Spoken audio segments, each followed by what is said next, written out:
Bueno, una dura disputa se esperaba para las próximas elecciones municipales de octubre y este viernes se dio el puntapié inicial a las 0 horas del viernes con el comienzo oficial de las campañas, mientras en la concertación esperan elevar el número de alcaldes. ¿Qué esperan realmente? ¿Qué sería un triunfo para ellos? Bueno, se lo vamos a preguntar al experto electoral del PS, Francisco Lewy. ¿Cómo está? Muchas gracias por acompañarnos.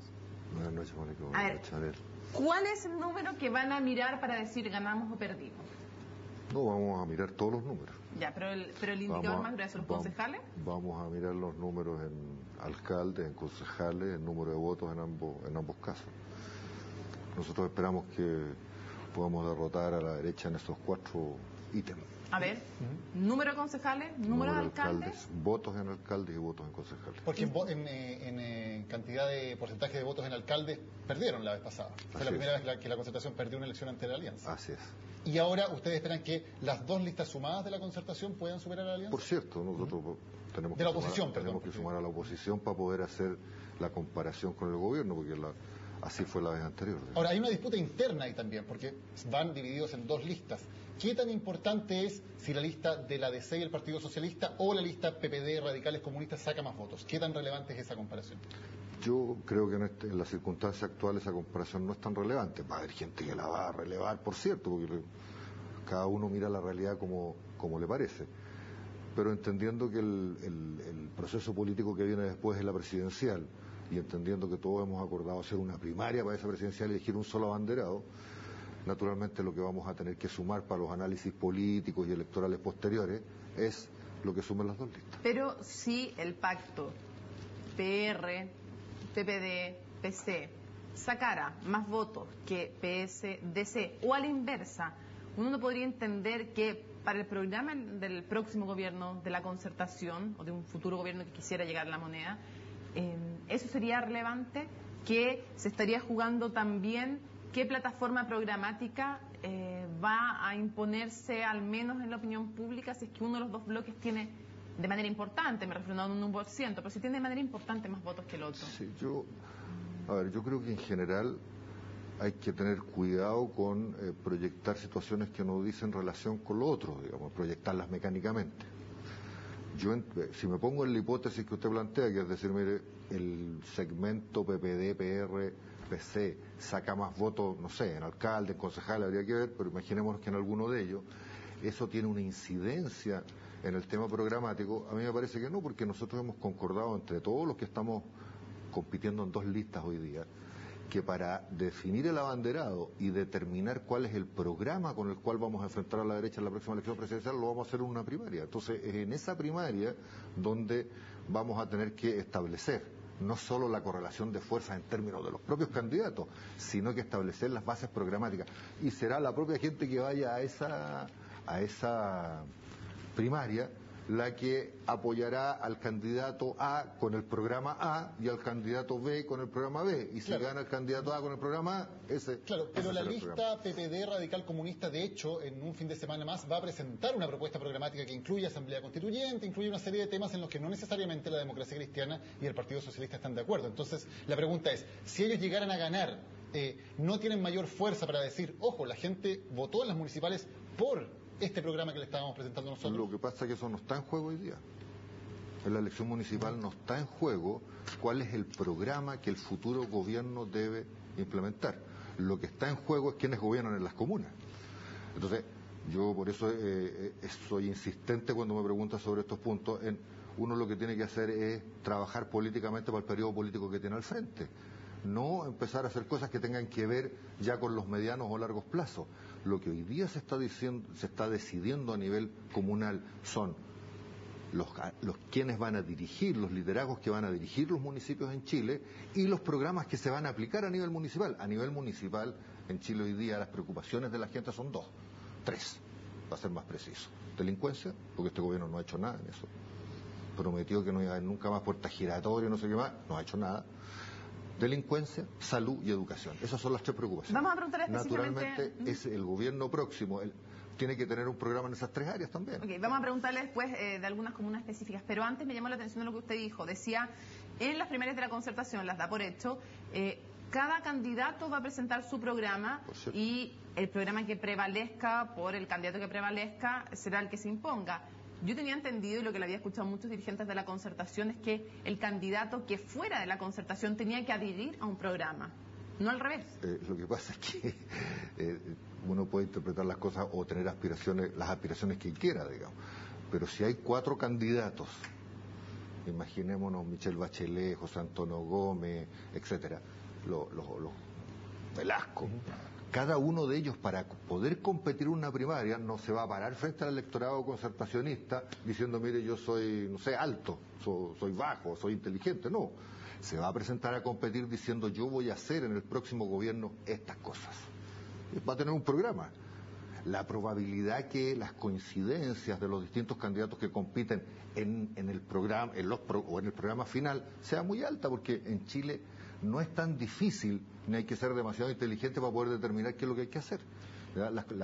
Las necesidades del país de reforma al sistema político, de reforma al sistema educacional, de reforma del sistema de salud o del sistema de previsión son bastante evidentes. Entonces, debieran ser relativamente coincidentes y cada uno tendrá énfasis distintos, por cierto. Francisco, usted cuando un candidato le va a preguntar ¿qué hago? ¿Cuál es una buena estrategia?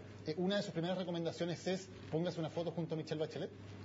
No, nosotros en general creemos que, o por lo menos lo que yo intento hacer cuando hablo con un candidato, es recomendarle una cosa que me parece relativamente simple, que uno cuando se enfrenta al electorado tiene que decir lo que piensa y la verdad. Inventar eslogans que no tienen que ver con lo que uno piensa, hacer cosas que no tienen que ver con lo que uno piensa, o sea, intentar modificar lo que uno va a hacer en el futuro por ganar 3 o 4 votos más, la gente no... Aquí hace 2 días precisamente una candidata dijo lo que pensaba aquí. Josefa Errázuriz dijo que no apoyaba el matrimonio homosexual y eso le ha traído una serie de consecuencias. ¿Fue una buena idea decir lo que pensaba?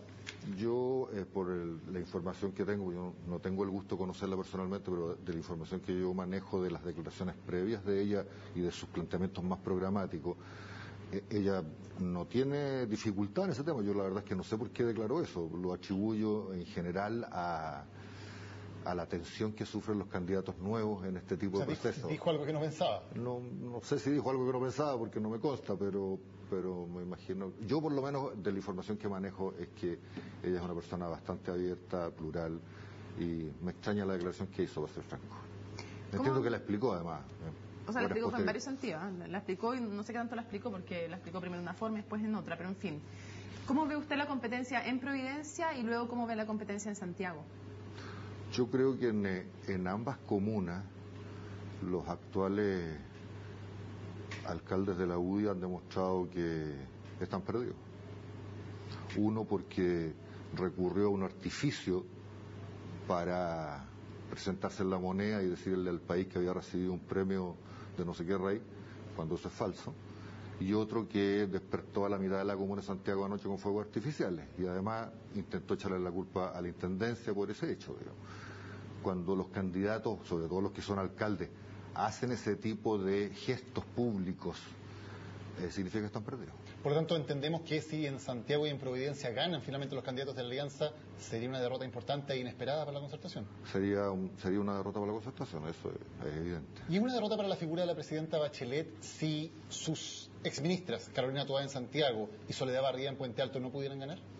No, yo creo que no, porque la situación presidencial, si ustedes miran las encuestas, está completamente desalineada, como diría un economista, de la situación municipal. O sea, no hay cómo hacer una vinculación entre lo que le pase o a un determinado candidato o de un resultado determinado para, a partir de ahí, sacar una conclusión respecto a la presidencial. No, si ustedes ven cualquier encuesta, desde las mejores hasta las peores, uno no sería un aventurero hacer una ligación de ese tipo.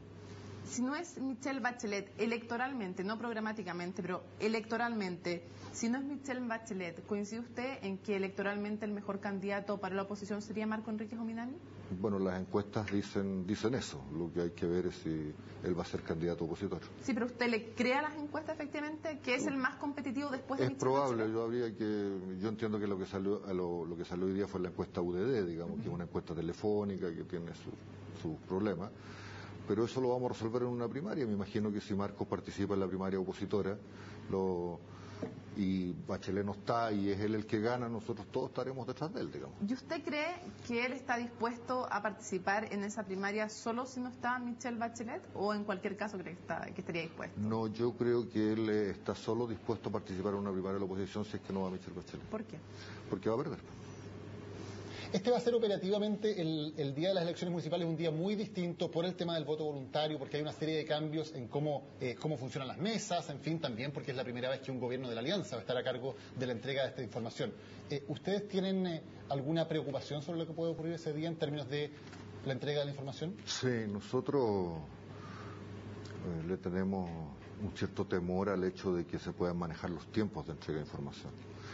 Y eso ha pasado en tiempos anteriores. ¿A qué se refiere?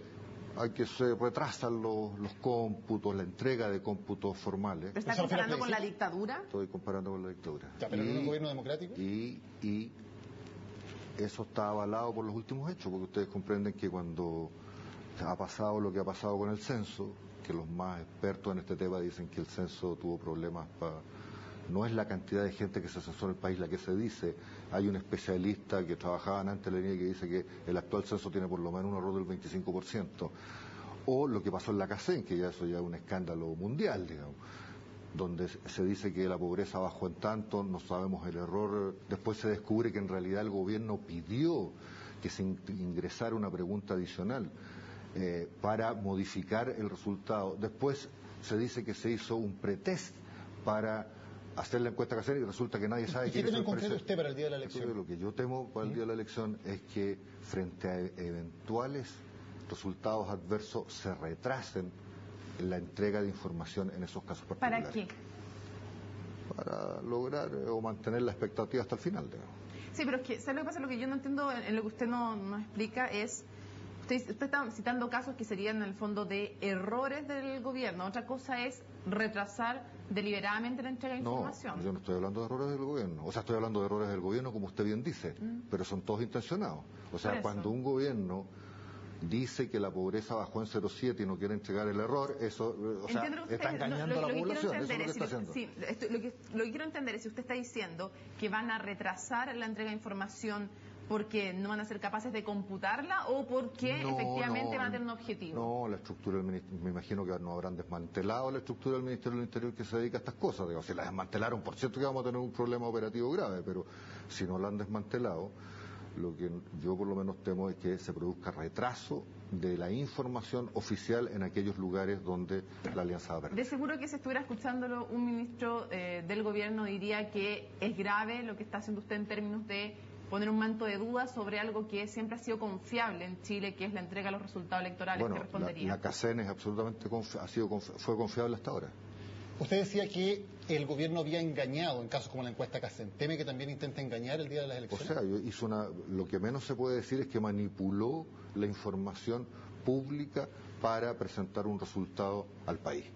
Y cuando ese dato se instala, que es lo que pasó con la CACEN, o que es lo que pasó con las colas en el área de salud, donde, ¿no es cierto?, se dice que se ha arreglado el problema de las colas en los consultorios, y resulta que después hay un informe de la Contraloría, no alguien que opinó al respecto, sino que un informe de la Contraloría que dice que eso no es cierto porque se hizo administrativamente.